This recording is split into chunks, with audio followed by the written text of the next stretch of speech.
They have to know. They're in as much trouble as we are. I know, but it's risky. It's dangerous. Yes, this is why you should all go together! We don't know what you might find in there. Or if you'll even find anything. What if you see her again? What if she goes after you? What are you going to do? You'll be together! Why would you split up? Why would you Why is everyone so stupid?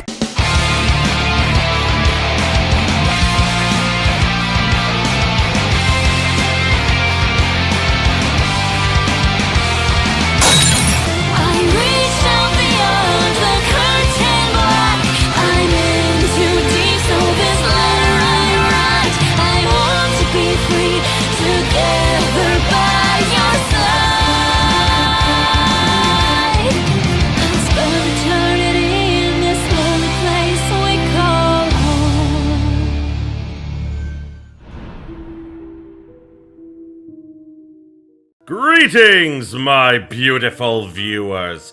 I am the Hunter of Comedy, and welcome back to The Letter. So, things are starting to break down. Like, the Avengers have assembled, and we're now, like, trying to figure out what the best, like, course of action is to stay alive. And, of course, everyone's tempers are starting to flare because, you know, Rebecca blamed Isabella. Isabella got angry at Rebecca over it, of course. Zach tried to calm them down and instead just made them more upset, so they all started shouting. And then finally it was up to, Ashton to be like, everybody shut the fuck up and get in the car. So that's where we are now. I don't know where we're going or what we're doing, but we are going and doing something. Okay. Though in all seriousness, a good rest is still our best bet for now. Thinking with an exhausted brain is almost as good as running around in circles. We might as well throw ourselves at the ghost and be done with this. The local Irish pub may not be the best place to hang out around when one hasn't slept a wink or you're stressed. More often than not, it's loud. Sometimes music played by drunkards grates the ears and the whole place smells like piss on a bad day. All in all, it's very definition... I think it's the very definition of the last place I'll hang out around after a wakeful night, but it's safe. Or as safe as it can be with G security watching the place, making it easy to help in case you find yourself in a tight spot. The place being owned by a person I've implicitly placed my trust in, trust on, should be just in, not on, provides some semblance of comfort too. Gregor, bartender G, or just G to his regular patrons, might be tough around the edges. Sometimes a bit too gruff for a man serving drinks behind the counter, but he belongs to the good folk of this city. If there's anyone in this place I can rely on to look after people important to me, it's probably him. He means well, surprisingly, despite his surly demeanor. Cares to some extent for people he likely only sees once or twice a week or on a bad day. Not the best job in the world, in my opinion, but that's exactly it, isn't it? In wine, there is truth. And in brandy... oh my god, no! Brain! Brain! Brain! No. No. No. Another phrase in wine there is truth, in brandy there is butt sex. I don't know! I'm sorry, that's where my brain went! I am apologizing! Kind of. I'm not really that sorry about it, but still. I'm a family-friendly channel! No, I'm not. I ceased to be that when I played One John Barra. Like, girls in swimsuits killing zombies and getting gore all over them. That is the highlight of my channel. Either way, let's keep going. Alcohol in this case, sorry. It loosens the tongue, forces one to let his or her guard down, whatever inhibitions anyone has. It all flies straight out the window after a few glasses. It has made him observant, too. Always has one or two things to say about someone or something. Most of the time it's me, opinionated ass. But God knows how many times I've asked for his help when I'm met with a dead end in a case where I'm in trouble. This time's no different. as expected, the moment we show up, he's kind enough to offer us a room at the back of his shop. A single look at my face. I don't even need to say anything. The next thing we know, he's leading us in. No questions asked. Maybe it's also for this reason why I find myself drifting towards his station hours earlier, after having gotten that much-needed shut-eye. Newly washed drinking glasses, tumblers line the counter's surface when I enter the room. Behind the bar, G's busy wiping each of them clean, likely prepping it for tonight's use.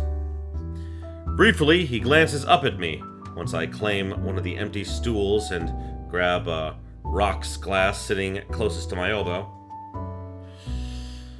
Turning it absent-mindedly in my palm, just to keep my hands occupied while my brain's busy, still trying to make sense of everything.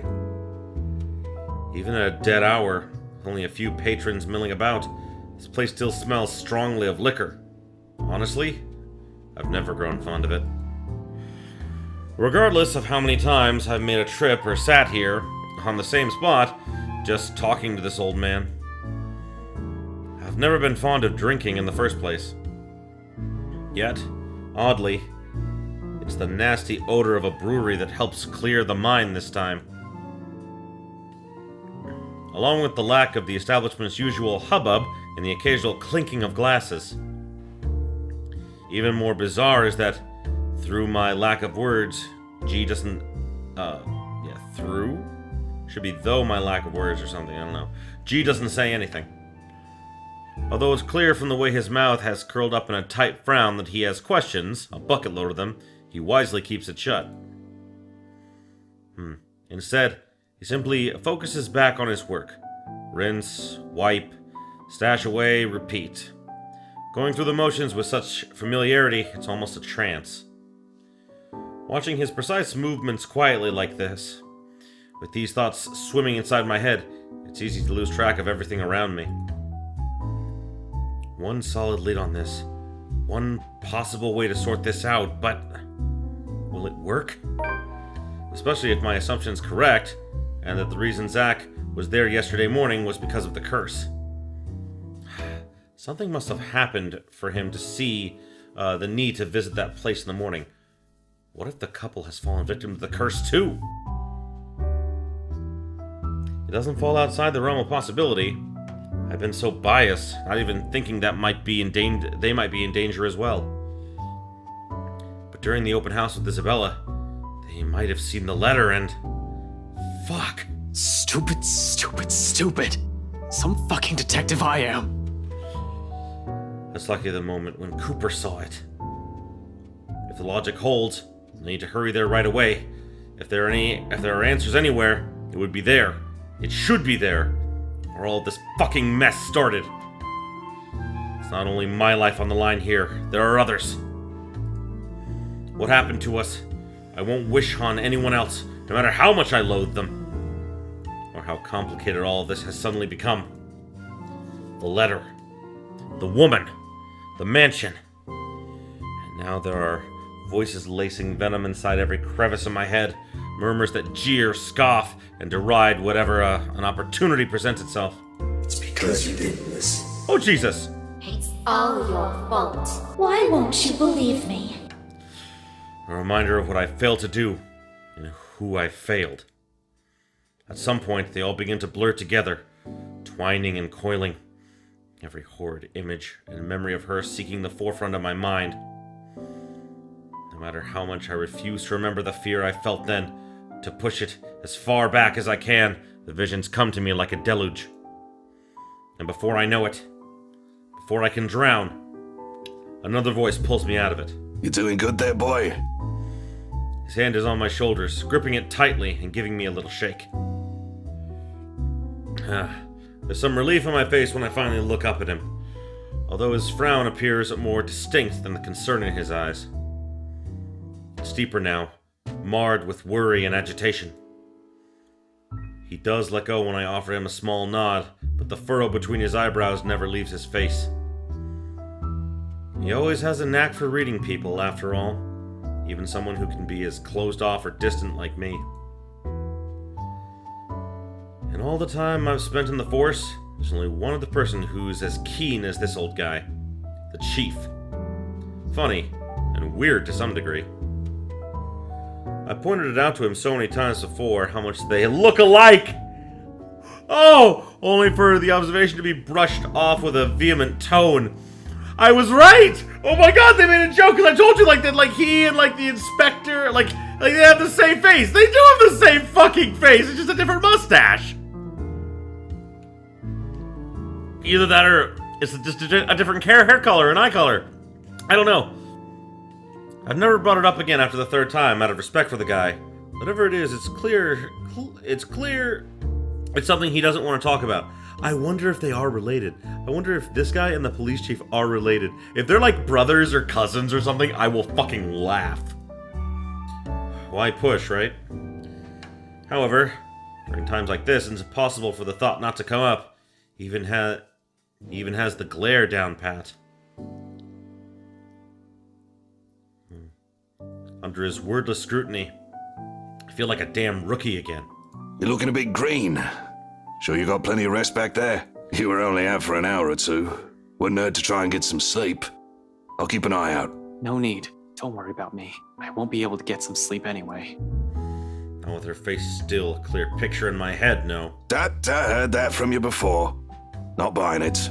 What's the story this time? This as bad as that case with the guy who ate his own eyeball? I wish it were. Jesus, stop reminding me. I hated that case. If I didn't know any better, I'd say you get a kick out of telling people about it. It's useful, you know, for blokes who don't know their limits. Sends them right out the door after I start with a description. Or was it the part when the poor schmuck gouged his eyes out? Nasty, awful, icky stuff, and it gets the job done. Like I said, useful. Don't even need to call security these days if I want to kick someone out. Anyway, pretty sure that pales in comparison to whatever this is now. I haven't seen you this stressed out since they closed that case. The one from 10 years ago with your professor friend. Abigail and her team weren't able to solve that one, G. No one has been able to. It just went cold. Same difference. But what do I know, eh? I just serve drinks, listen to people's problems and their whining, then make sure they get home safe afterwards. Thing is, I'm also not blind, kiddo. And you can bet your ass I can tell when a person's about to fall apart. What? Is this some form of therapy from you? Are you going to offer me free drinks now? Really, I can use some right now. Something to numb the senses. But when has that helped anyone? Ha! In your dreams, kid. Last time someone gave you the hard stuff, your photographer friend had to haul you out of this place almost half naked. Hey, I can handle my liquor when I put my mind to it. Question, was he half naked or was Zach half naked? This is a very important question I would like the answer to. Not from what I've seen, nope. Besides, you usually avoid drinking. Either way, it's out of the equation. And when booze no longer counts, we just talk. So, talk. It's not like anyone within earshot will care. That chap over there only wants his cricket matches. I doubt you believe it, G. I've heard worse stuff. Try me. You know that mansion down at Anslem? Yeah, who doesn't? You live in this town long enough, it's impossible not to hear a thing or two about it. Bloody locals. Well, my friend found a primitive version of a chain letter in there. Now that we've seen it, we're cursed. A beat passes. For a long moment, G stands there, unmoving. His hand stops short of placing the glass he's been wiping back to a rack on his left. All the while, he stares at me with eyes that are nothing short of scrutinizing. He probably assumes I'm joking. Who wouldn't? Not a week ago, I would have been put in the same position. Even now, in spite of things I've said and I've seen and heard, they simply won't sink in. Or maybe this is just depression creeping in? The idea that I might not be able to find a way out of this? Whatever the case, for people who haven't experienced what I'm going through, this will merely sound like an awful Halloween prank. It's not a prank. This must have been what Isabella felt the whole time we made fun of her that day. This isn't a prank. I saw something. Now it's too late. We're stuck in a never-ending nightmare, where the only way out might be death. And like I've expected, G's reaction to it, an amused laughter. It boomed throughout the whole pub after a long bout of silence, like I've told him a particularly funny joke. Okay. Good one, kid. You don't want to spill. No one's forcing you. Seriously, though. Good one. Although I don't want to be angry with him, I can't find it in myself. I want to be angry with him. I can't find it in myself. I can't even muster the energy for a scowl or a glare. Nothing but a taste of my own medicine to temper the annoyance bubbling up in me, I suppose. In the end, echoing her words is the best I can do. It's not a joke. Yeah, all right. Good luck with that. You're on your own. Here I thought you didn't have an ounce of humor in that body. Guess I'm wrong. He shakes his head, lets out another chuckle before returning to his task. By now, almost half of the glasses have been put away. The only ones remaining are the smaller kind used for shots and stemmed ones for cocktails. Despite being busy with his task, his amusement does not entirely disappear from his face. He keeps talking as if I'm supplying another customer he entertains with his stories. But we both know it's more than that, if the wistful expression on him says anything. Man, can't believe you're the same rookie who walked in here almost a decade ago. Too smart for his own good, that boy. He's always been 2 steps ahead of things. Now he's here, sulking. I must have screwed up somewhere then. I must have screwed up a lot. For things to suddenly shift like this, for me to become a mere shadow of the person I used to be? Nah, I don't think so. This one, screwed up? Not by a mile. It's too early to say. You've still got several years ahead of you, Holmes. Take it easy. But some things change, eh? It has been years, and you were a kid back then. You know, the sort that's a bit unsure, making all the horrible decisions in life he'd eventually be embarrassed to talk about. You never stopped calling me kid, though. Well, you still are. It's just that this time, you're sure of who that badge and gun is for. What was it you police types usually say? To protect and serve, yeah?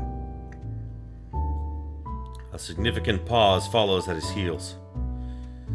From both of us, as he allows its meaning to sink in and spur something in me, stirring a feeling both heavy and forceful, but not completely unwelcome. Familiar. Though, before I can even clarify what he's trying to imply or gather my thoughts on the matter, G simply turns away to begin his work on the silverwares. After the argument at the park, Ashton took his friends someplace where they could rest. G welcomed them to his pub without question. While the others were sleeping, the detective and the bartender had a little chat, and the past and what had changed over the years. About the past and what had changed over the years. You'll need those too, once more of his patrons come in for lunch. Slow and easy. A sharp contrast with the strained air we've been wading through these past weeks. A fleeting moment, but when I allow myself to relish, it's only because of its absence lately. The way things are now, this is almost a gift. So when it all ends with a loud shuffling of feet from the adjacent hallway, a sigh is all that leaves me. There's no need for me to look up to know who it is. Zach's treads alone are telling. There's always a weighted set to them, steps that are taken with a lazy cadence. Like he's always trying to make himself smaller, less conspicuous than he actually is. In a place he's unfamiliar with, he also tends to linger, stand awkwardly at the sides, as if he's all too afraid to break something. That, or he's waiting for permission of some kind. Either way, he's never been the kind to barrel headfirst into things or forego curiosity, despite appearances. Much like how Rebecca's mother-henning belies her fiery temperament, or Isabella's rare displays of maturity appears at odds with her youth. There's been a lot of those in my life, it seems. More so from people I've grown closer to over the years. Walking contradictions we all are. It's a wonder how we ended up as friends in the first place. But maybe that's also exactly why, to some extent. To some extent, there's still an understanding in there. I'm not in knowing that no matter how long you've been together, or how familiar you are with a person's habits, or how many lifetimes there might be for all of you, one can never fully know a person. Sometimes it works because they merely choose to stay. Sometimes it's as simple as someone extending a hand first for an apology, regardless of every hurtful word said. Hey, Ash? This time, I glanced at him, briefly, gauging the mood. Not because reconciliation's an issue for me. Between us, it never will be. But somehow, this is another thing I'm too afraid to see crumble in front of me. One wrong word. If this is going to end in another argument, we may as well stop as early as now. There's another long pause from him, during which he can't seem to figure out what to do with his hand. In the end, he chooses to stuff both into his pockets, and trains his eye at the now empty space behind the counter. Without our notice, G has slipped back to the kitchen, leaving only the two of us and everything awkward in the world at the moment. Still, Zach trudges on, a hopeful tone slipping into his voice, simply because it's the only thing he knows to do. Did you, get any sleep? It's a start, at least. A stiff one, but a start. The least I can offer in return is that rare honesty. For a few hours, yeah. Curt. Brusque. Not an ounce of friendliness in it. In spite of it, Zach takes it as a sign. Relief washes over him as his shoulders relax and he releases a tense breath. Soon he's closing the distance he has put between us and flops into a chair to my right. I think the better question is if the dreams are pleasant. And for the record, no. Yeah, I know what you mean. I get those a lot. He shifts in his seat, coughs, drums his fingers on the counter for a short while, then falls silent. And that's it. No apologies. Somehow that short exchange is all we need. The air changes again, much like everything we've known lately. Maybe not for the better, not yet. However, it's less suffocating with less hostility and resentment. The kind where it's easy to pretend, easy to forget. Not that it's a thing that'll happen anytime soon, but one can dream. In a situation where death might come knocking anytime, it's these little hopes we can cling to. Again, the wording in this game is not the best. I'm enjoying the hell out of it, but the wording is a little at this point, if I were to rate this game, it would be a solid 8 out of 10. But probably 8.5. Yeah, 8.5 out of 10. Because the story's been really good, the voice acting is great, the flow, the narration, everything has been great except for weird phrasing in some of the words, some missing voice files, and that's about it. Honestly, besides that, I don't really have very many criticisms. I'm not an optimistic person by nature. Hopeful, maybe, but never optimistic. Though I want to believe there's a way we'll live through this nightmare.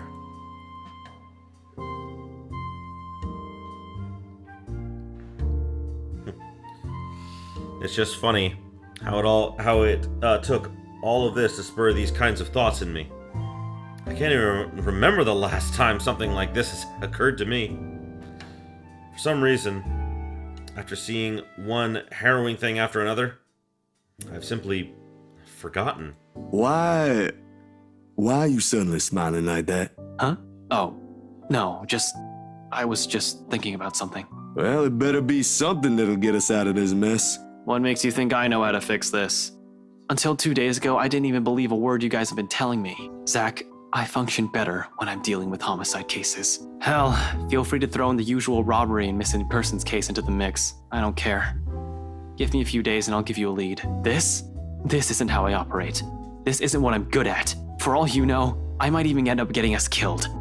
I have no idea what I'm doing. Well, the fact that you're frustrated but still trying already means something, Ash. Besides, you don't make that face unless you already have an idea. It can't be any worse than this.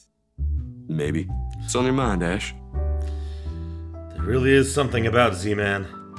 Between Rebecca and him, I tend to share with him things I wouldn't normally say to the other. Unlike her, who pushes, sometimes with the same tenacity as her moods, Zack has this strange tendency to ease people into telling him what he wants to know. Oftentimes, the question feels subtle. It catches me off guard, with less force and more forbearance.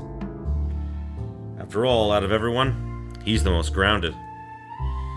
Really, he's like the older brother I never had. The kind you can depend on when things go sour. The kind you tell things to simply because he'll listen, without forcing his own opinions on you. We still have one more lead we haven't checked. I'm gonna look into it tonight. Doesn't take him long to put two and two together, and his calm expression abruptly dissolves to worry the second he realizes what I meant. I've already examined the letter, read through piles of documents. There's only one we haven't given a once-over. The mansion.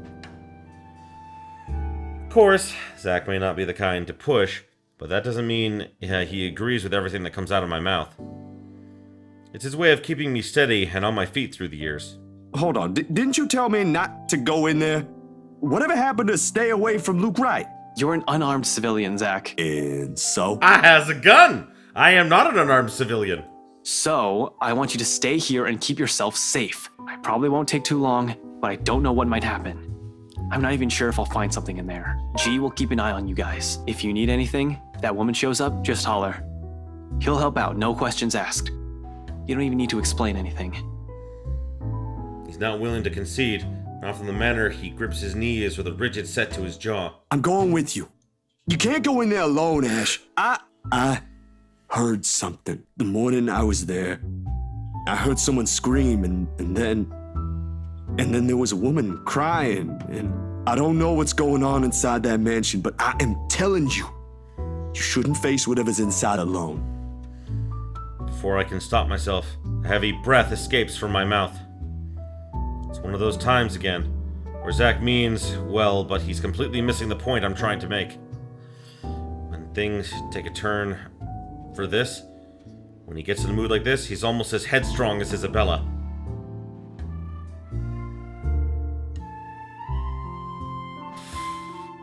Oh, neither of these look good! I don't want to piss off Z-Man! I don't want to piss off Z-Man. Like, what am I supposed to do? I'm running out of save slots!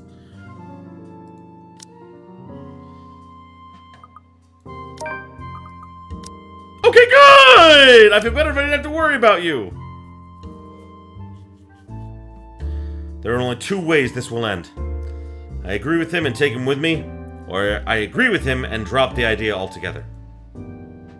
Neither appeals more than the other, especially when we're all desperate for answers and find a way out. If all it'll take is a little more honesty to make him drop this bare, harebrained idea, so be it. Look, man. Bro. Z-Man. Zack. Zachary, listen. Look! Bro. Z-Man. Zack. Zachary, listen. I know you only want to help. Like hell! This ain't just about helping, Ashton! You're throwing yourself in the thick of it, on your own! Jesus! You go, Z-Man! You go! Was your fall last night really that bad? Did you hit your head hard? I honestly can't tell if you've gone stupid or just plain suicidal. My head's okay, Zack. But it won't stay that way if we don't do anything about this. Someone has to. Seriously, this is already a desperate move. The longer we dally, the faster we're losing our options. Do we even have one? Looking back on it, this whole business with the ghost seems perfectly set up to drive us into a corner. Either until we lose our mind or she gets us. It's starting to feel as if there isn't an escape. We've already become her playthings the second Isabella found that letter. That our lives are in her hands ticks me off big time. But the idea of watching the people I care about die helplessly more so. They're much safer here than with me. It's a selfish thought, I know, born out of fear. So in case things go awry, the very last thing I want to happen is for Zach to take the fall for me. I've already made enough mistakes. And that means it's just you. Just me. Suddenly, he clams up. Although his actions, the restless shift in his shoulders, his mouth pressing close into a tight line, and how he starts off again in a quiet tone. It all gives away his real thoughts long before 2 words have even made it out of his mouth. I'm sure you already know about this. Maybe this is you trying to make amends, or whatever. I don't know. You're making your own decisions here. But if something happens to you, it'll be just that. You'll just be another dead body out there. Please, don't do something like this. Don't worry. I'm not stupid enough to get myself killed. Yes, you are! You're not taking your friends! There's a higher chance of survival if you all go! Jesus, you know that she can get you anywhere! If you split the party, you're gonna die! I just want things to go back to normal, Zach. And they're not gonna go back to normal like this! Another dead air follows at the heels of that one admission. The meaning of my words too heavy, too striking, it stuns us into another lull. Optimism aside, we're both aware that's impossible. Going to have to deal with the trauma after. There will be the images, the voices whispering inside our heads, the foreboding feeling. The stench of blood, gore, and death trailing after us. We may survive this, but those things?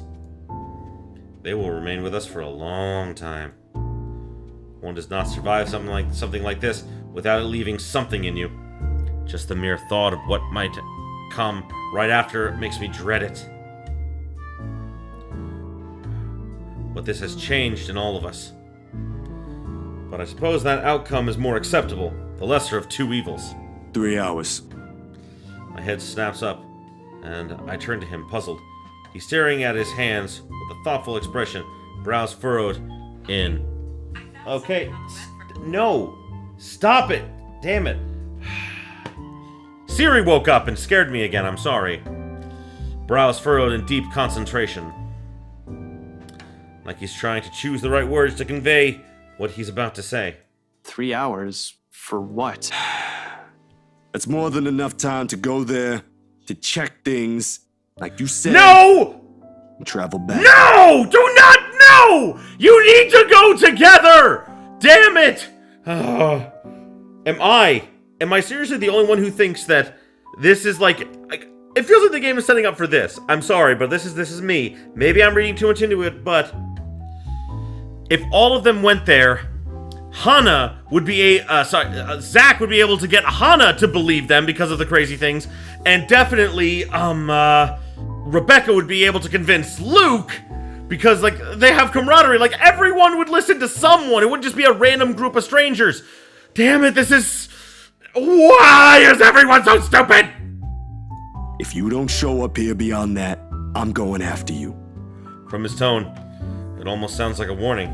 I'm not sure it's not his intention. But hearing something like that from a person like Zach, I can't help but chuckle and throw in a jibe, despite how dire things are.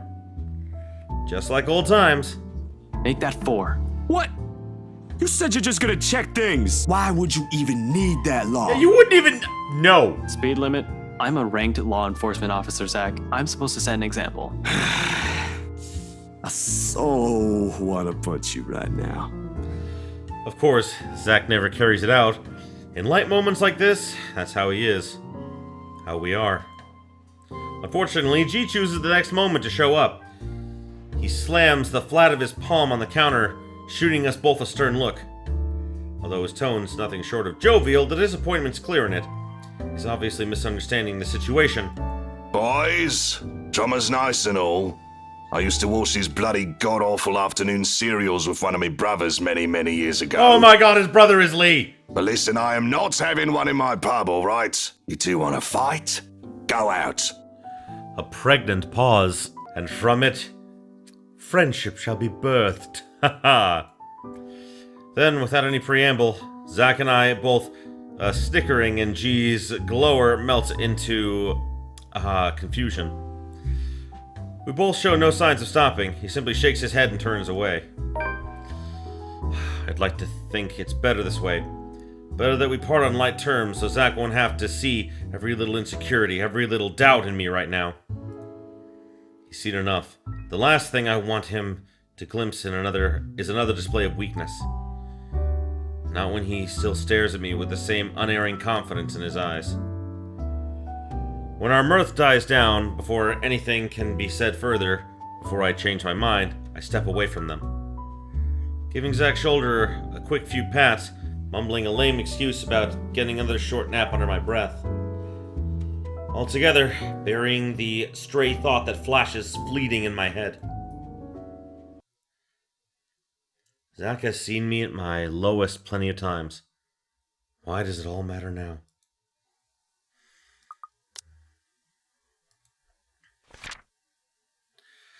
Zachary's arrival interrupted Ashton's conversation with G. Left alone, the two attempt to mend things between them, only for things to almost turn sour after Ashton reveals his plans to return to the mansion. His friend eventually acquiesced after Ashton agreed to a time limit.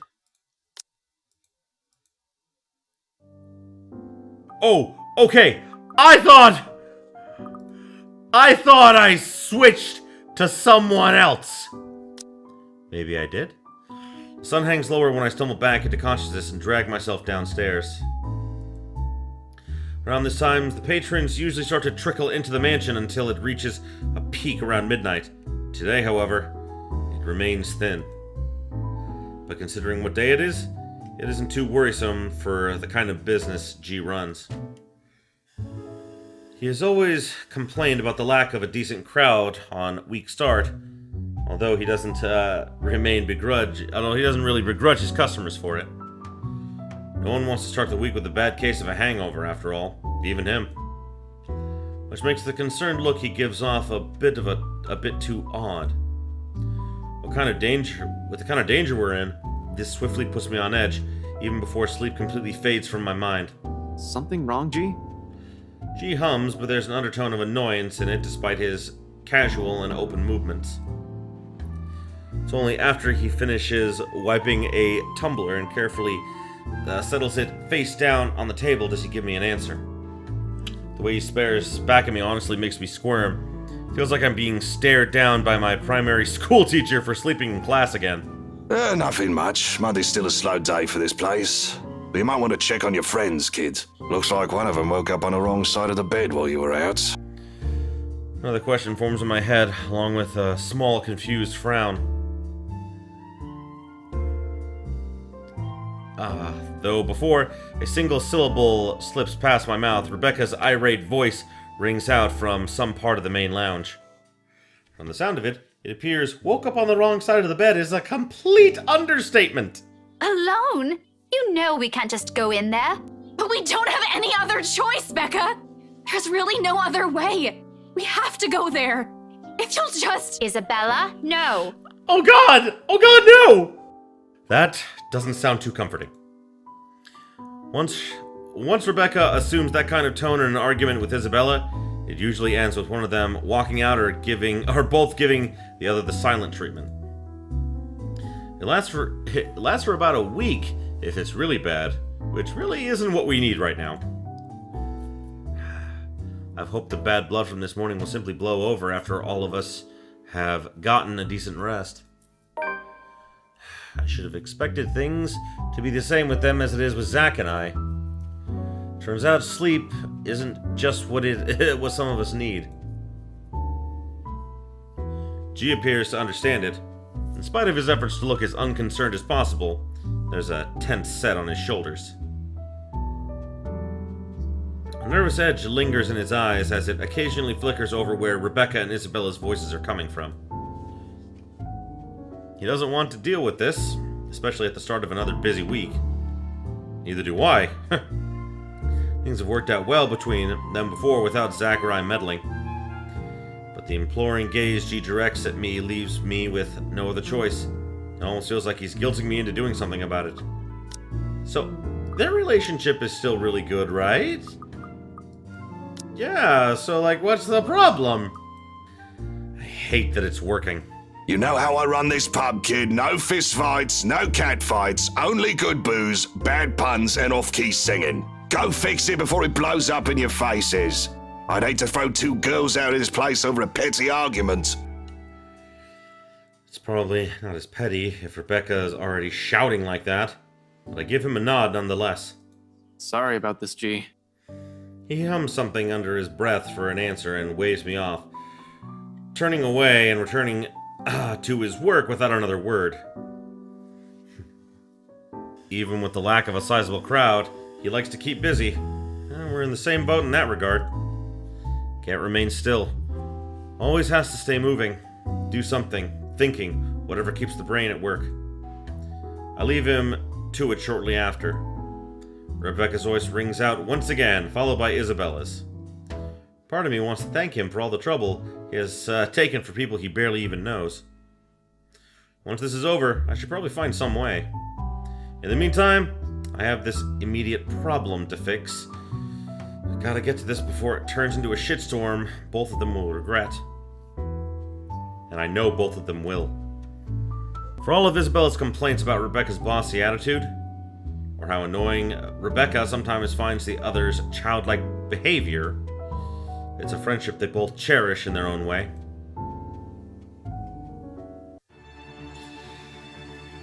Rebecca's already on her feet when I spot them in an almost deserted area of the pub.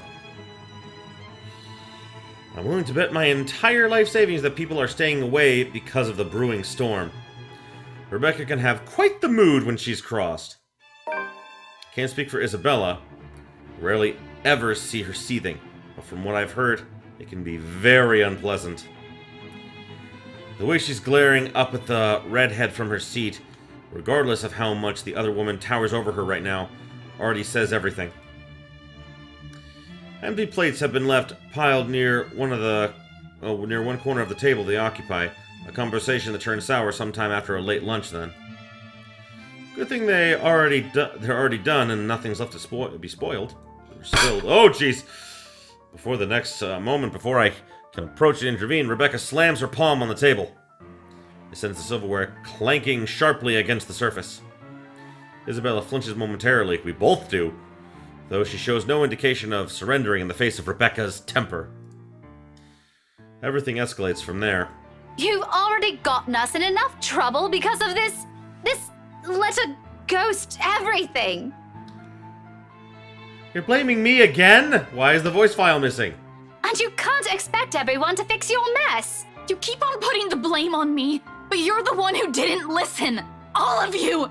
If you just listened in the first place, maybe this wouldn't have happened. But you're too busy acting like you know what's best for everyone, when in fact you're the one who's being selfish. I'm the one who's selfish, yet you're still going to do what you want anyway, even if the people around you are already beside themselves with worry. This is how you've always acted since we met, and I'm tired of it. Sometimes I wish you never even came here, because all you've given us is a headache. Slap that bitch!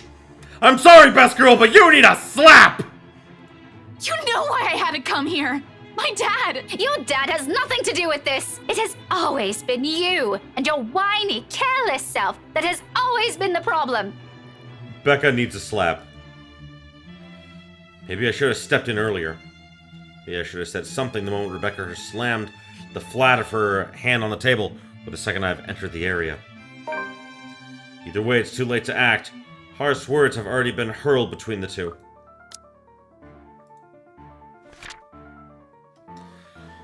When Ashton showed up at the pub's main lounge again, he caught Rebecca and Isabella in the middle of an argument. The latter insisted on going to the mansion. But the former strongly opposed. However, before Ashton set in, harsh words had already been said. Words more cutting than any blade, each and every one of it digging a wound too deep in the person they've been aimed at. For a long time, Isabella sits in silence while Rebecca stands unmoving, arms crossed and breathing heavily. Despite the lack of words between them, They're both vibrating with anger, refusing to meet the other's eyes. Ever so slowly, the atmosphere in the room turns thick with smothering. Strained air no one in the immediate vicinity, including me, dares to break, until the one at the center of it does. Rebecca definitely won't. At some point in our friendship, she has grown to become a woman firm in her opinions. She's never going to back down from this, not when she knows she has a point. Isabella, on the other hand, there's always been a certain stubbornness in her. As frustrating as it is to see sometimes, it's what has gotten her through life's hardships. Perhaps even the only thing that has. When you have something else, people tend to cling on to what they have within themselves instead. But she also knows when to withdraw when a struggle turns useless. A kind of awareness almost second nature to her. When enough is enough, Isabella abruptly stands and marches toward the exit, in fast, rigid steps away from the hurt and painful words they let fly earlier. She bumps into me in her haste, the impact nearly knocking her off her feet. Instinct kicks in, and in that moment, I reach out for her, grabbing her arm in a steady grip.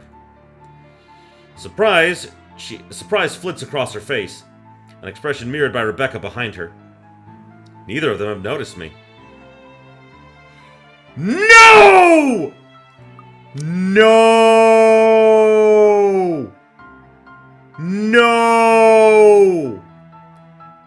My relationship with Isabella is great. I'm gonna have to choose her. Like, I'm gonna have to choose agree with Rebecca. Or that does mean I have things to I want to things to say about no. No. I'm gonna agree with Rebecca.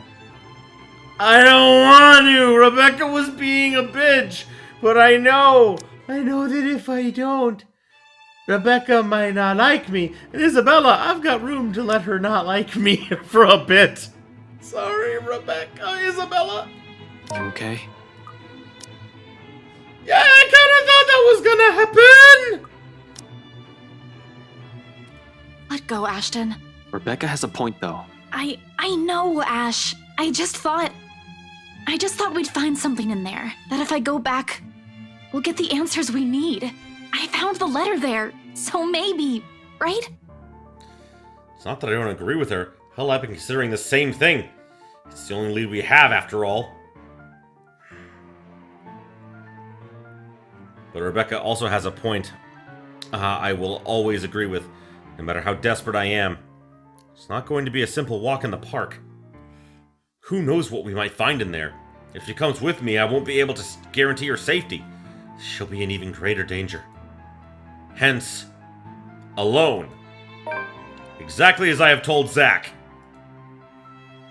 If there's a need to go back to that accursed place, I'm doing it on my own. Whether or not the rest of them agree with this plan is inconsequential. I don't know if you're using that word correctly. It's not inconsequential. There will definitely be consequences. You're just ignoring them. Their well-being is my top priority, and I'm not about to drag them in there with me. So I tell her as much, despite the determination and desperation in her face. Anything to keep her safe. Forget it, Belle. You're not going back to that mansion. But Ash, what about... This isn't up for debate. Do you really think they'll just let you in? Do you really think they'll give a damn if you walk in there carrying that stupid letter of all things? They might actually! By this point, they might! No, but there has to be something we can tell them. Look, I really can't let you do that, Belle. Ash, the people living in that place now, they were with me during the open house. They have to know. They're in as much trouble as we are. I know, but it's risky. It's dangerous. Yes, this is why you should all go together! We don't know what you might find in there. Or if you'll even find anything. What if you see her again? What if she goes after you? What are you going to do? You'll be together! Why would you split up? Why is everyone so stupid? I'm sorry, I'm losing my temper. And in not like the best way. But why is everyone so stupid? Seriously! This is the one time. Arm yourselves! Take things that would be good for beating a ghost. Like a baseball bat. That seems to work. You hit her with a book earlier. She can take physical strikes. For all we know, it might be a dead end. It's not worth it to put yourself in harm's way like that. Isabella offers no response, not even a form of resistance. No further argument like I've come to expect from her. Uncharacteristic. Just a silence that stretches far too thin, till the air in the whole room grows heavy. She merely averts her gaze and hastily wipes away the tears off her cheeks. Like she only noticed them in that moment. Then, without another word, or even meeting my eyes again, she gently brushes away my hand and runs off, leaving an awkward hush in her wake. Rebecca soon slumps on the chair Isabella has just left, gingerly reaching up to press the bridge of her nose and breathe out a ragged exhale. Arguments like this have always drained both her patience and energy. Usually more than her rowdy students do, despite being no stranger to it.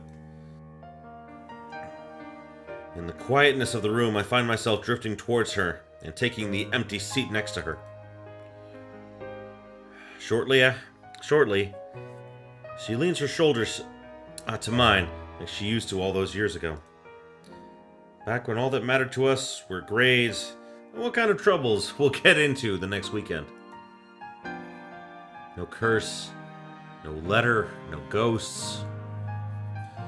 Just us. Whenever our imagination takes us. How are you holding up? Barely, but I'll be fine. It's probably just this curse thing getting to me. That bad, huh? Excuse me, you're stuck in this nightmare too. Yeah, you should really not be talking shit about Isabella, Becca. That's kind of a dick move. And then there's Isabella just being frustrating. You don't mean that. She makes a face, having been caught in her lie before allowing a small smile to replace it. Yeah, you're right. I don't. She might act like that, but in the end, she's still my best friend. I should probably apologize later. You should apologize now! What's wrong with you people? Dear God, when I do something bad, I apologize for it almost immediately. Like, why? Why would you not? Your fights never did last long. They're always so petty these days. I just can't wait for this whole thing to be over. That way we can go back to how everything used to be. You know that's impossible. The truth. And we both falter into silence in the face of it. Her mouth opens briefly, and I assume she's about to argue with her opinion about it. Maybe say something contrary to it. But eventually she simply nods, breathes out, and relaxes her rigid posture. A rare occurrence when she is almost always has something on her mind. Seeing it, a smile spreads across my face, knowing and perhaps a little pleased. It's one thing to know of change. Watching it play out in front of me is an entirely different matter. In that one exchange, I've caught a short, clear glimpse of what has shifted and what's inevitable. So much has changed throughout the years. We'll never be the same person we once were. Perhaps it's for the better. Rebecca notices soon enough, like she always did. Whatever she sees in my face startles her, causing her to jerk away. Why are you staring at me like that? Nothing. Don't mind me. I know that look, Ashton Frey. That's definitely not a nothing. Yeah. Maybe you two need to spend some time in the back room, figuring out exactly what that look means, if you know what I'm saying. You wouldn't be wearing that expression if you didn't have something on your mind. Really? It's nothing. It's just that when we were kids, you weren't really the kind of person who spoke her mind. Someone else always had to stand up for you. You've changed a lot, Becca. What did you expect? It's been, 17, 18 years? What I'm trying to say is, I think I like this version of you more. A beat. Except when you're mad, and you're yelling, and you're glaring daggers at everyone. You're pretty scary, you know. Well, don't say that so casually. Yeah. Also, if you're just going to complain, we might as well just end this talk right now. See what I mean? Even Z-Man's scared of you. I'd bet my entire salary on it. Well, you already know. He already told you. That's a sure bet. She swats at my arm, the gesture light and familiar. It causes us both to burst into peals of laughter afterwards. When was the last time we shared something like this? I can't even remember. It's nice, though. To have another conversation like this, to sit side by side simply enjoying each other's company. I'm not very fond of looking back to the past. Most of it means having to remember unpleasant things for me. But sometimes, coiled up around the bad, there are good things. And Rebecca's there for most of it. Things may change, but her friendship is one thing I will hold dear. We may meet new people throughout our lives, but that doesn't mean I will care for her any less. She has the highest affection right now! Did I set them up? Did I inadvertently set them up? I didn't mean to do that, but I wouldn't be upset! Which makes this whole business with the letter even more urgent. While Rebecca's right, Isabella's reasoning makes sense. Hell, I've been considering the same thing. It's the only thing we have, after all. With what's at stake, I can't let this curse win. If such a thing even makes sense when dealing with the supernatural. Tonight, by any means, I need to go back to that accursed place. Alone, because who knows what we might find in there. Whether or not the rest of them agree to this plan is inconsequential. No, again, it's not inconsequential! Their well-being is my top priority. I'm not about to drag them there with me. Oh, that's the same thing. I'm guessing that whoever survives until this moment, you'd get a scene with. That makes sense. My apprehension must have been quite obvious in my face. In a sudden motion, Rebecca reaches out and taps my arm. Although she does it gently, it startles me nevertheless, and it's enough to put a worried look on her face. For a moment, she studies my face, eyes scrutinizing, searching. But before I can even avert my gaze, keep her from getting a read on me, she straightens, her worry abruptly fading into a look of disapproval. You have a plan in mind, don't you? Of course he does! He's Ashton! It's a simple yes or no question. I can easily lie, yet her tone completely belies everything her words mean. I may as well tell her everything. Yeah, you may as well. When all is said and done, she's still one of the few people I trust. However, every vein in my body knows she'll be the first one to disagree, put her foot down and stop me. And who knows? Who else will be left to fix this? Zach? Isabella? Her? I do understand her concerns, but there are times when they are misplaced. This complication isn't what I need at the moment. But what am I supposed to say? What is she expecting to hear from me? What answer will satisfy her? It certainly appears like she's hoping for more than a yes or no for an answer I can't give at the moment. Why? I have worked so... Why won't you save?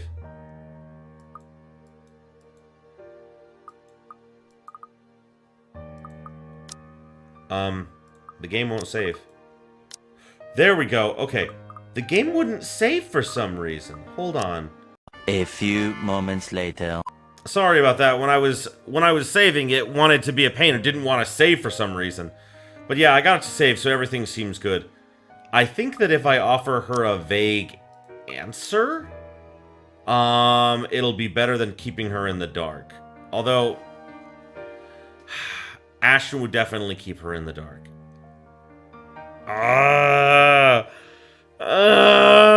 Offer a vague answer. I need to head off somewhere tonight. Well, that approved me. A vague answer. That's all I can offer, and hopefully this will be enough. It's not an outright lie, but that thought doesn't make me feel any less awful about this. It's worse when you know she's asking why only because she's worried. Part of me wants to tell her, admit that Isabella's suggestion is exactly what I'm planning tonight. What good will it do, though?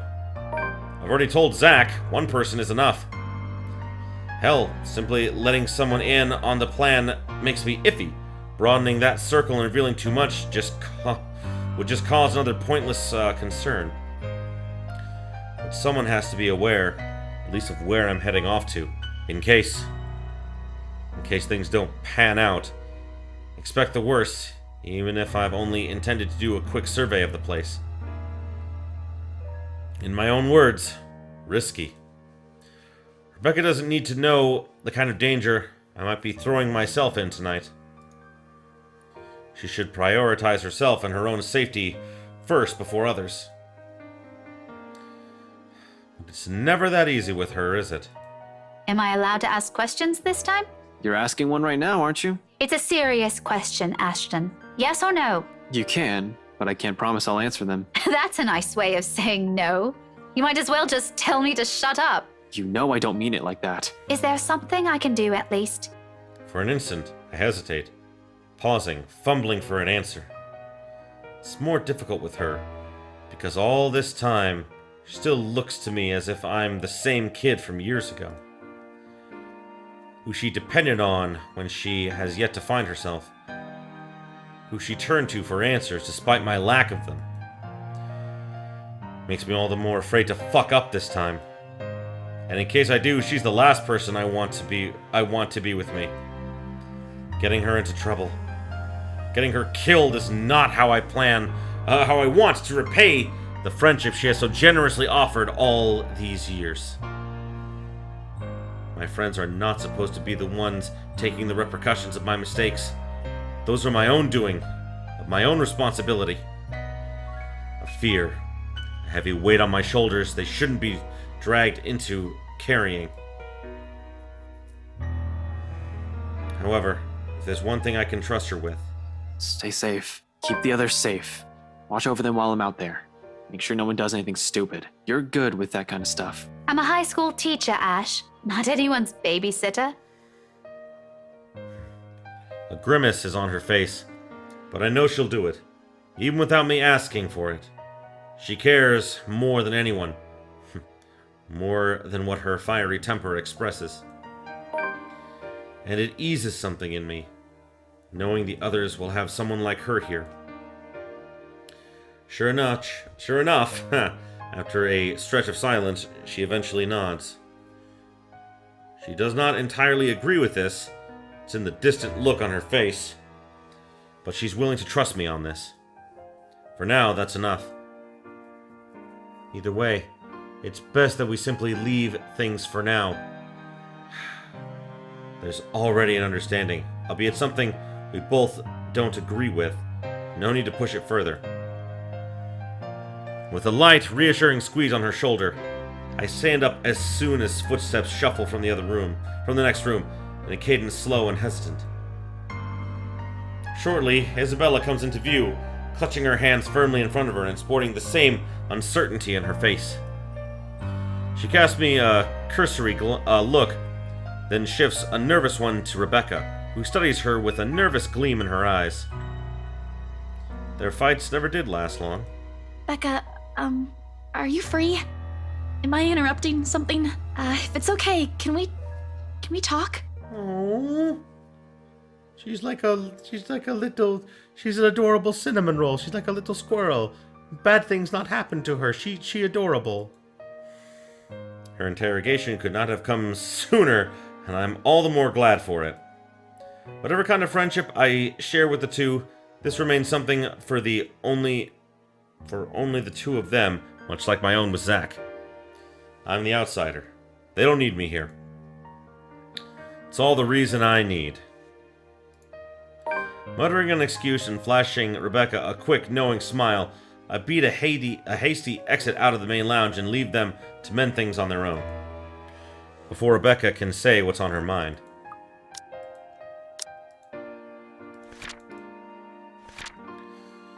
Oh, that's adorable! I like that! After a few stern words for Isabella, Ashton was left alone with Rebecca. Despite his agreement with Isabella's idea, she knew he had a plan in mind. Something he could only hint at, to Rebecca's disappointment. When all was said and done, the detective simply asked her to stay safe.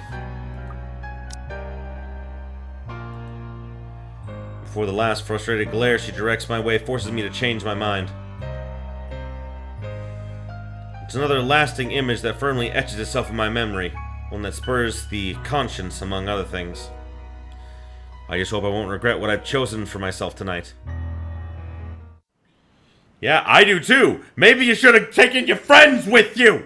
Maybe you shouldn't have been stupid! You're stupid, Ash! You're a goddamn fucking moron. Why are you so stupid? Galway Shaw's Monday night crowd, although small and barely occupies a quarter of the pub, provides ample enough cover for anyone who wishes to leave the place unnoticed. Just exactly what I need tonight. With the lively music and chatter slipping out, mostly unseen, becomes a piece of cake. Without much trouble, soon enough I find myself standing outside under the chilly Luxborn night. A gust of wind picks up shortly after I step out, carrying the telltale smell of an impending rain. I'll give it another hour or two before it starts. From the look of it, tonight will be another downpour, maybe even stronger than the ones we've had this morning. On instinct, I hunch further into my jacket, hugging its thick material closer to my body, while I weave my way through the lines of empty cars in the parking lot.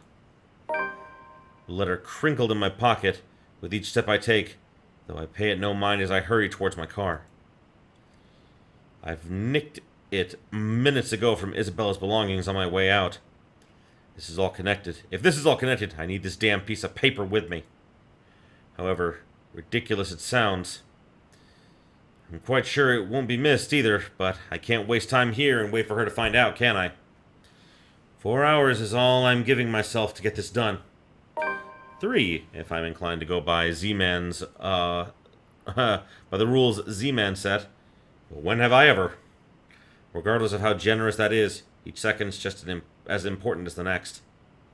So I hurry, one footstep over the other, echoing as I make a beeline for my car. But as with every plan, problems crop up at the last second. It's practically a universal rule. And it does. In the form of a lone figure waiting for me next to my car. Rebecca turns just as I near, the corners of her mouth twitching up in a wry smile. She offers no greeting except for a slight tilt of her head. Even as my pace slows and I look at her with all the unvoiced questions in my eyes, she remains wordless. Merely throwing her head back and shifting her attention to the starless sky when I come to stand beside her. Another gust of wind blows as she breathes out a sigh, weary, thick with something close to resignation.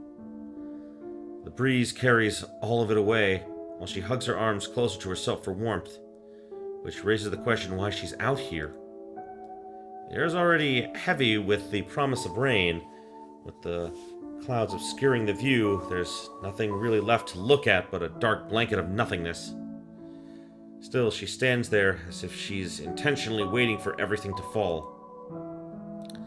That, or she's here for some other reason. But before I can voice a single word, express a disapproval of any kind, she raises a hand, halting me, sharply cutting off the rest of my question. I'm not here to stop you. Wherever it is you're planning to go off tonight, I won't be able to anyway. You look like you've already made up your mind. Go back inside. It's going to rain soon. It'll probably be even heavier than the downpour we had this morning. You wouldn't want to be caught in it. I will, in a moment. I just want to stay out here a bit for some air, away from the noise inside. Everything's been so chaotic these days. This little break is nice. Even if it means standing in the middle of a parking lot, of all places. Getting out of this mess would definitely be better, but hey, you take what you can get, right? It'll be over soon. The confidence in my own words surprises even me. How do I know? Why am I so sure? When in truth, what I'm about to do is a last-ditch effort. If this fails, if I don't find anything, we're back to square one. It's the last lead I have, After this, I have nothing else to go off from. Regardless, it seems to amuse her, and her laughter soon sounds above the murmur of the distant traffic and the light draft sweeping around us. How I wish. I'll be content as long as she stops showing up in my mind whenever I close my eyes. I think that may take some time. The brain doesn't easily forget trauma. I can try, but you know, it also did a lot to us. Tell me about it. The back of my head's still smarting from my fall last night. Not that kind. I'm talking about us. As people. I hate to admit it, but this whole deal with the ghost, with the curse, it also brought out an ugly side to us. To all of us. And it made me realize plenty of things about myself, about us. Rebecca trails off. Suddenly, a pensive expression spreads across her face. I've seen it countless times before.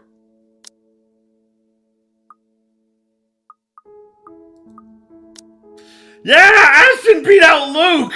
Not by a lot, but yeah, good. I that's what I wanted to find out. Every time I see it on her, it's usually followed by a memory, a silly story, or even something embarrassing I've said from childhood. Unlike me, who'll much rather forget, she remembers each of them so easily. And after a short bout of silence, when she smiles, I know this is one of those times again. Do you remember that one time back in secondary? Which one? We did a lot of dumb things back then. Well, I did, but you get the point. Mandy. I thought you still don't like her. Don't tell me you've kept in contact with her. Are you guys friends now or something? Oh no. We do see each other sometimes. On the way to work or when I go out for lunch, but it's nothing like that. We're not friends. Not in this lifetime. I don't think so. I don't think we'll ever get along, but if it wasn't for her, we wouldn't even be friends, yeah? You stood up for me that day. And from then on, things have changed. She makes it sound like I'm some sort of hero. Mandy was in the wrong. Of course, I'll defend her. If no one's going to stand up for her, who else will? Chances are, it would have escalated, and who knows, maybe she would have stopped going to school or transferred. Any decent human being with an ounce of sense should know better. I acted because I know what I'm doing is what's right. It's as simple as that. Yet, she smiles as if it's worth more than that. A fondness that goes beyond nostalgia. I guess what I'm trying to get at is, this time, I don't want this to go unsaid. You know, just in case something happens, Ash, I've always been in love with you. Oh my god! Oh my god! Oh my god, it's happening! Oh my god, it's happening! It's happening! Ladies and gentlemen, it's happening! Happiness, love, goodness! This is wonderful! She says it so plainly, holding my gaze in a voice too frank that her admission stuns me into silence, as it should! Like the wind has suddenly been knocked out of me in one fell swoop. No words will form, not even a single coherent thought, as the meaning of her words bear down on me. Nevertheless, she continues, desperate to express everything she has kept to herself all these years. This is what the fondness is. Why, for her, it weighs heavier than any feelings of nostalgia can carry. Since that time in secondary, since I made that promise to never leave, I've always truly loved you. Oh, afterwards there's a relief. A weight suddenly being lifted from her shoulders after so long. She closes her eyes and lets out a breath. When she looks back to me, though, there's nothing but hope in them. Eyes that are searching for an answer. Facing the sincerity behind her words, I find myself grasping, scrambling for the words. Because as flattering as this is, it has simply never occurred to me she'll ever hold affections like this for me. Even when we spent so many years alongside each other. Hell, we practically grew up together, and not once did it cross my mind! Because you're a fucking fucking moron! I do appreciate her presence in my life. I'm more than glad that she has stuck with me even through the toughest moments. Even during the moments when she finds me difficult or aggravating. But to think there's more to it.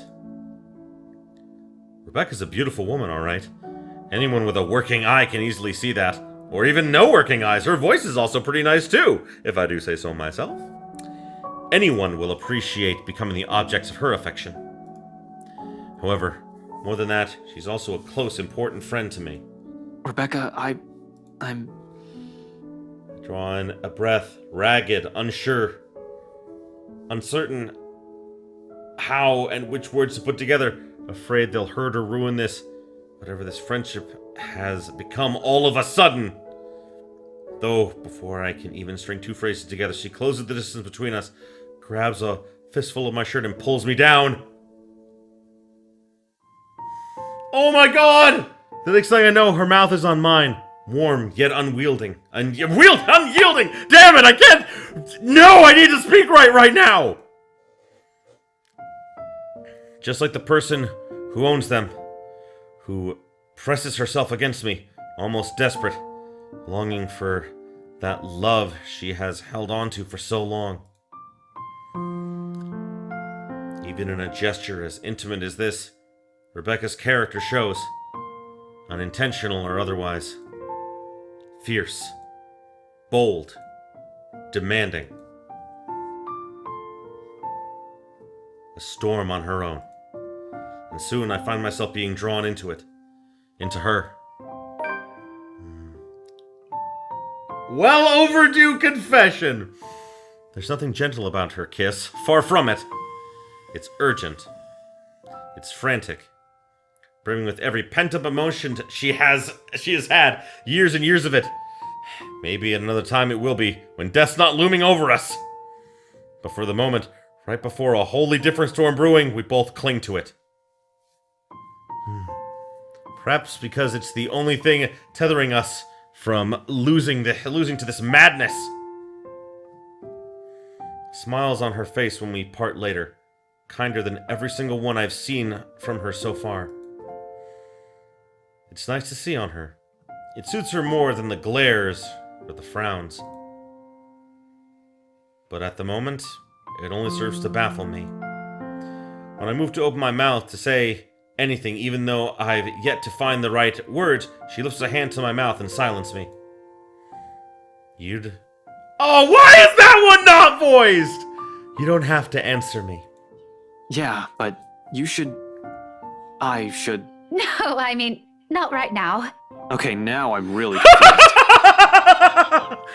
You should be, dude. You should be. This whole scene don't make no sense, but here's the thing. All of his feelings for Isabella, I have a feeling that if I had put that all into Isabella, she would have been the one he made out with there. But I'm actually, like I said, I actually wanted this to happen, so I'm fine with it. One moment you're saying you've been in love with me since secondary, now you're telling me to shut up? If you want to interpret it like that, all right. No, really. Some explanation would be nice, Becca. I love how he's like, no, seriously, I don't get what's going on here. Because a lot of things are going on right now, and I'm afraid I can't catch up. Especially with this curveball you just threw. It means what it means, Ashton. It's not that I don't want to hear it, but you said it yourself. A lot of things are going on right now. Our lives are still in danger. There's still the curse. There's still the ghost. I've waited this long to tell you. I could wait a little more. We'll talk once this is over. Once everything's back to normal again and we don't have to worry about other things. I'm sorry, Becca. Not even sure what I'm apologizing for. That we're stuck in this nightmare? Or because I'm somehow holding myself responsible for having no idea how she felt until she has said it to my face? Regardless, she continues to smile through all of it. It's not your fault. Don't say that. I'm the one who should apologize.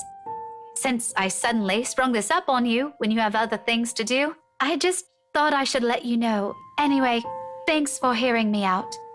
I won't keep you long.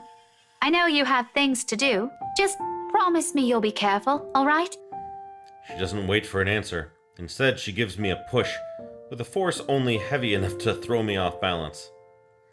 Caught unawares by the gesture for a few moments, I fight for purchase against my car's trunk, bracing my hand on its smooth surface. When I look up, with a string of reprimands ready at the tip of my tongue, Rebecca's already halfway through the parking lot. There's a small skip in her step, while the breeze carries the light tune she's whistling. Oh, that was wonderful! Oh. Ashton left for the mansion at nightfall, but when he got to his car, he found Rebecca waiting for him. Fearing she might not have the chance, she confessed her feelings and kissed him. Afterwards, assured him that they would sort this out once they were free from the curse. She only wanted him to know. On a whim, I let its notes be the last thing I commit to memory before slipping inside my car and driving off. Sounds like a new beginning more than anything. Another reason to be optimistic. Hell yeah! Within 10 minutes, I'm driving out of Luxborn and heading straight for Anselm Village. In the distance, the flashes of lightning light up in the horizon, white and sharp against the black curtains of the night. Thunder threatens with a rumble seconds later, echoing long across the sky. And with one last roar, the skies open in earnest. November 1st, Tuesday. Now this looks haunted as fuck! There should not be all these vines and things. They thought they cleaned this shit up. Oh my god, I don't want to go in there. Oh my god, I don't want to go in there. I don't want to go in there so bad. And you know what? Right now, I don't have to, because guess what? We are at time for this episode. I know I'm stopping at like the worst possible moment, everybody. But you know what? We just had the love confession that I waited a long time for. So I am like super happy with everything that has happened. So you know what? I think this is a good place to end it, ending it on a slightly happy note before horrible things happen to us in the next episode, because you know that they will. So thank you everybody so much for watching. I appreciate you being here with me. Next time, we're going into the creepy fucking mansion that I really don't want to go into. That for some reason there are more vines and things and weeds and trees and shit, and I don't even know. This does not seem good. I'm gonna save. I am running out of save slots. I mean, what I'm gonna start to do is I'm gonna save over everything that is not a choice. I'm gonna leave choices because you can see choices on some of these. I'm gonna save over everything that is not a choice, because I think that is better, because then I'm not having to worry about it, because I've saved at every single choice. But I think that it's better to save at, like, choices, because that way I can always go back to the beginning if I really, really need to. But, yeah. I'm gonna start doing that if I run out of spaces, because I still have to deal with Luke's chapter, and I don't know what the fuck to expect in Luke's chapter. So, yeah. I'm gonna deal with that next time, and hopefully we'll get everyone out of this alive, because I don't know what the fuck I'm doing. I would have liked it if everyone decided to come to the mansion together to fight off the curse. And who knows? Maybe it'll go past like the 3 to 4 hour time limit, and everyone will show up. I don't know what's going to happen. But I am sure that we will find out either in the next few episodes. So thanks again, and until next time, have yourselves a beautiful day, my beautiful viewers.